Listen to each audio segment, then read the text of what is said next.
Ouais, tout à fait. Bon, comme tu viens de dire, je suis un ancien officier des renseignements généraux. C'était juste avant que la DCRI soit formée sous le règne de Sarkozy. Et j'ai commencé d'abord à travailler sur le phénomène sataniste. Pourquoi? Parce que quand j'étais au RG, j'avais dans mon secteur d'investigation ce fléau déjà à surveiller. Et quand j'ai eu l'opportunité d'avoir la retraite, j'ai continué à m'investir parce que c'était quand même quelque chose de très grave. J'avais vu des choses affreuses et j'ai voulu donc essayer d'aider les familles dont les enfants disparaissaient ou les personnes qui avaient aussi fait l'objet d'ouverture de leur caveau et qui avaient eu leurs proches sortis de la tombe et on leur avait arraché le crâne, etc., pour avoir des totems dans les rituels sataniques, etc. Donc j'ai aidé ces gens. Pour moi, pédophilie et satanisme, c'est accroché. D'accord. On dit souvent que les sectes satanistes sont le maquis de la pédophilie. Les pédophiles ont l'opportunité de se cacher quand il le faut parmi les sectes sataniques. Et puis aussi, ils vont travailler, entre guillemets, avec les sectes sataniques. Pourquoi? Parce que le satanisme, c'est très orgiaque et c'est criminel. Et donc, il est bon pour eux pendant ces rituels, de faire souffrir les enfants et les femmes en les violant, en les torturant, ou quelquefois simplement en les scarifiant, etc. Ça dépend du degré de la soirée qui est organisée. Donc, moi, je répète et je le dis régulièrement, le satanisme et la pédophilie, ce sont deux phénomènes, mais en fait, ils sont reliés, donc ce n'est D'accord. plus C'est qu'un. deux faces d'une même médaille, en Ouais. fait. On s'en rend compte aussi avec les grandes affaires, comme l'affaire Allègre, par exemple, et d'autres qui sont des pédophiles ou qui sont des assassins, ils ont utilisé des rituels sataniques comme motif. Et ils avaient l'opportunité de faire venir des gens, bien sûr, sous, en récupérant pas mal d'argent, mais ils ont utilisé en fond des rituels sataniques. Il est clair déjà, d'une part, que le satanisme n'a rien de folklorique. C'est un phénomène qui est très clandestin. Pourquoi il est clandestin? C'est parce qu'il est violent et que quelquefois il peut être même criminel. Donc, en agissant dans la clandestinité, il est très difficile de travailler à ciel ouvert. On est obligé de travailler en étant policier, avec des écoutes, avec des informateurs et avec des moyens sophistiqués. Et il faut savoir aussi qu'il n'y a pas que ça à faire, malheureusement. Et donc il est quelquefois pas possible de suivre toutes les sectes. Il faut savoir que les sectes les plus dangereuses, ce sont les sectes qui sont les plus petites, parce qu'elles sont mobiles.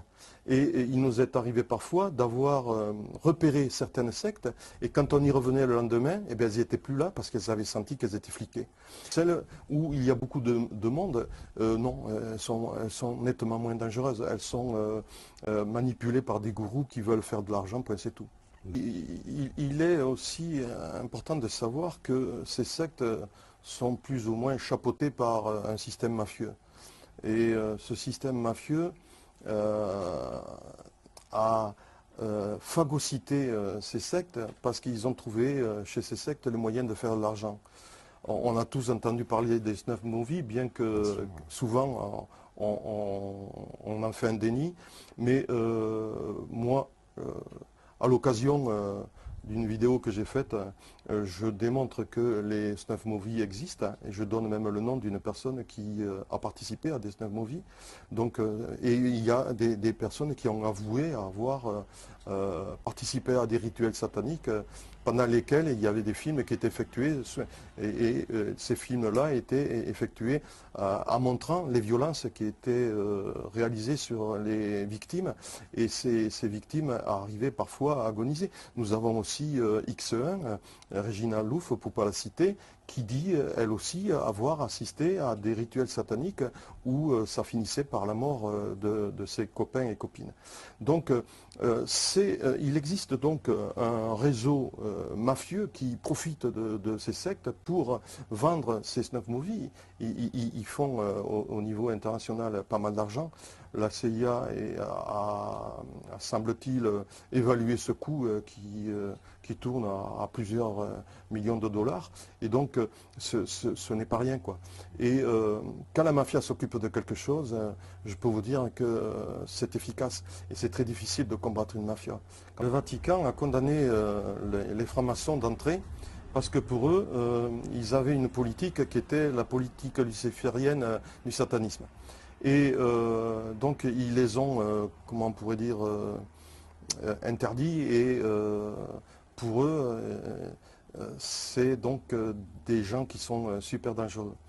Et il y a le Nouvel Observateur qui n'a pas hésité à faire une page tout dernièrement, je crois que c'est en janvier 2013, où ils annoncent que, en première page de leur article, que les francs-maçons, voilà, les francs-maçons étaient, comment dire, aux portes même du gouvernement.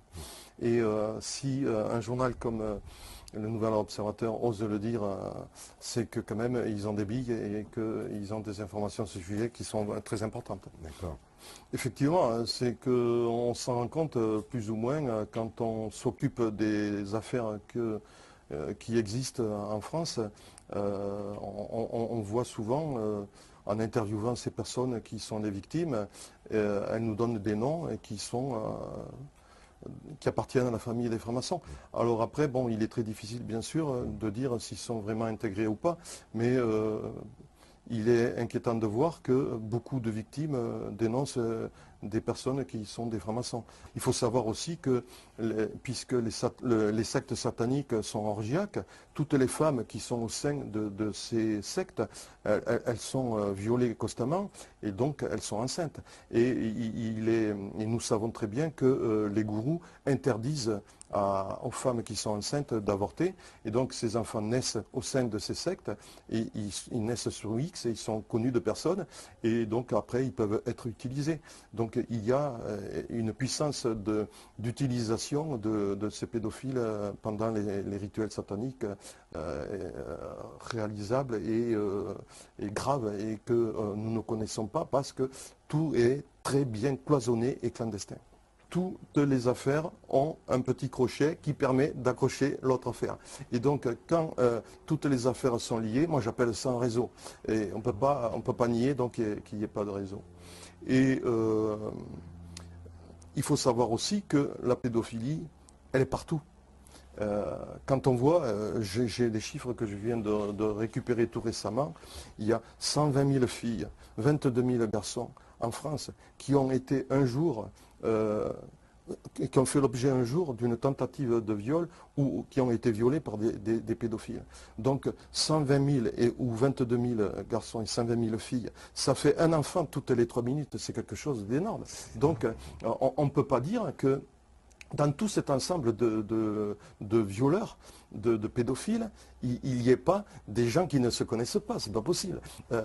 Puisque nous avons autant de victimes, on a quand même des pédophiles qui se connaissent et qui appartiennent obligatoirement à un réseau.